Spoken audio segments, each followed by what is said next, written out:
Opa, uhum. Bom dia, na paz, no amor, na graça de nosso Senhor e Salvador, Jesus, o Cristo de Deus. Então, nesse dia que nós estamos reunidos para ouvir e nos consagrar a Deus, nestas primeiras horas da manhã,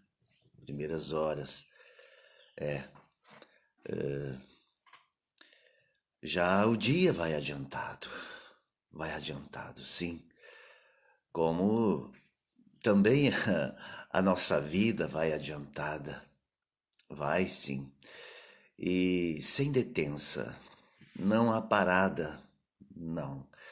Nós com certeza vamos passando pelo tempo, o tempo não passa, nós é que passamos.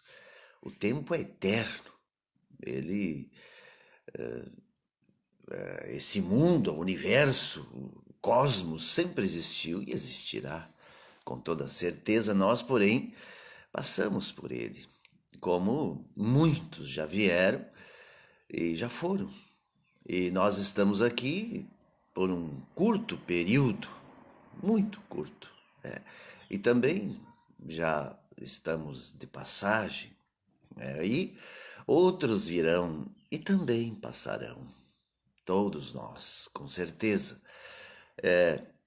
Então é muito preciso e importante que nós nos demos conta disso e saibamos medir o nosso espaço nessa terra, e como está escrito, bem contar os nossos dias. A forma de bem contar nossos dias, com certeza, é saber onde vamos colocar as nossas forças, as nossas esperanças e, acima de tudo, em função de que nós estaremos dedicando a nossa vida, o melhor da nossa vida, como se resume numa palavra: onde está o nosso tesouro? Cristo disse, porque ali estará também o nosso coração. E ele disse, indicou onde deverá estar o nosso coração, que é nos céus. Nos céus, apresentado e ensinado por ele. Apresentado e ensinado por ele, por Jesus Cristo. Aonde está isso? No Evangelho. Voltemos ao Evangelho, que foi esquecido, abandonado completamente. Voltar ao Evangelho é mergulhar o nosso coração no Evangelho. E o Evangelho, trazer o Evangelho para dentro do nosso coração. Fazermos então esta unidade. Eu estava lendo e ontem, à tarde, à noite, me dediquei a pesquisar então sobre a origem, como já falei antes, do papado, da Igreja Católica e assim por diante. Então, já de início, observamos que é colocado ali. A Igreja Católica insiste em colocar que o primeiro Papa, então, foi Pedro. E diz ali os fundadores, as origens da Igreja Católica, Pedro e Paulo. Eu já falei, vou continuar dizendo, que é uma sátira, na melhor das intenções, não tem lógica nenhuma. Então, o que nós observamos hoje? Que ser pastor de igreja evangélica e ser padre se tornou algo assim feito nos dias atuais. Não tem relação com o evangelho. Pode ter relação até com a história. Com a história tem, porque vão olhar lá as origens da igreja que começou lá, eu repito, começou se distanciando de Cristo Jesus, dos apóstolos, e só foi se distanciando. Chegou no que estamos aí agora. Nem precisa olhar para trás. Só, como diz, julgue pelos resultados. Olhe o que é hoje o cristianismo. Não precisa dizer mais nada. E quem vai se tornar padre, quem vai se tornar pastor, vai ser para ser nos dias de hoje. Não para viver o evangelho de Cristo lá nos moldes ensinados por ele no princípio. Não, não, até porque não tem nem como. Só isso é possível pelo Espírito do Senhor. Porque o Espírito é o mesmo. O Espírito do Evangelho é o mesmo, porém as pessoas hoje não estão lendo o Evangelho com o Espírito do Evangelho. Estão recebendo o Evangelho já por terceiras, quintas, décimas vias, milésimas, né? Que já estão totalmente deturpadas as visões e os ensinamentos, então, do Evangelho. Então, se tornar pastor, se tornar padre, se tornar um presbítero hoje, um ministro de qualquer denominação, significa dos tempos atuais. Não tem correlação com o evangelho inicial de Cristo Jesus. Veja, isso só é possível ser trazido e mantido pelo Espírito do Senhor. Só pode, só tem esse jeito. Não existe outra forma. Não existe. Se não for pelo Espírito, como ele disse, o Espírito vos ensinará todas as coisas e vos fará lembrar do que eu vos ensinei.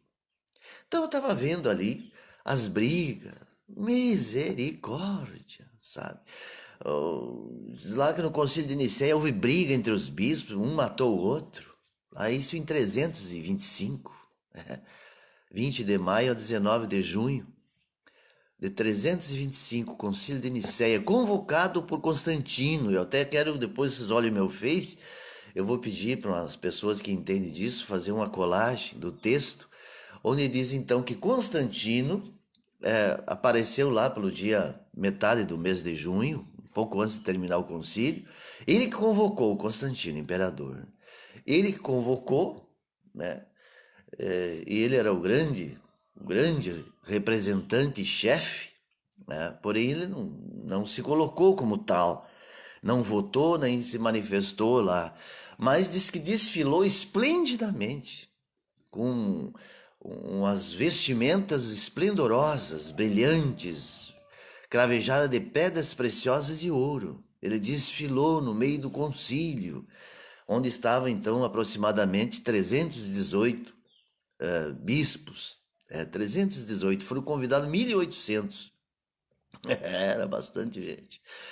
E cada representante, cada bispo podia levar 2 presbíteros e 3 diáconos, com suas respectivas esposas. Todos eles até então eram casados naquele tempo.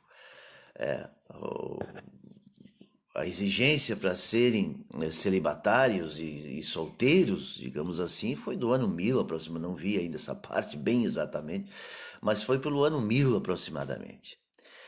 Então lá diz que havia uma multidão, inumerável, mas aproximadamente 1.800 pessoas então. Tudo pago por Constantino, e hospedagem e viagens, né?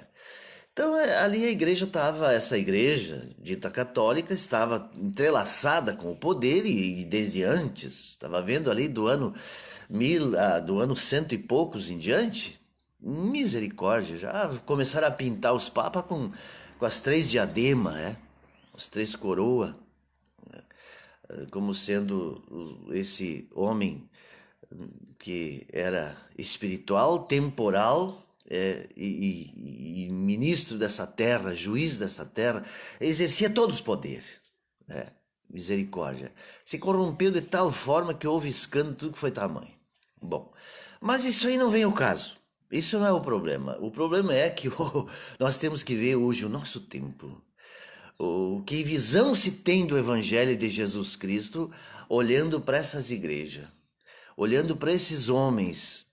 Que visão, que entendimento se tem para os ensinamentos deles, com quem eles estão comprometidos. Não tem jeito, não tem jeito. Então, houve esse afastamento, e até eu quero fazer uma correção. Eu falei outro dia, né, que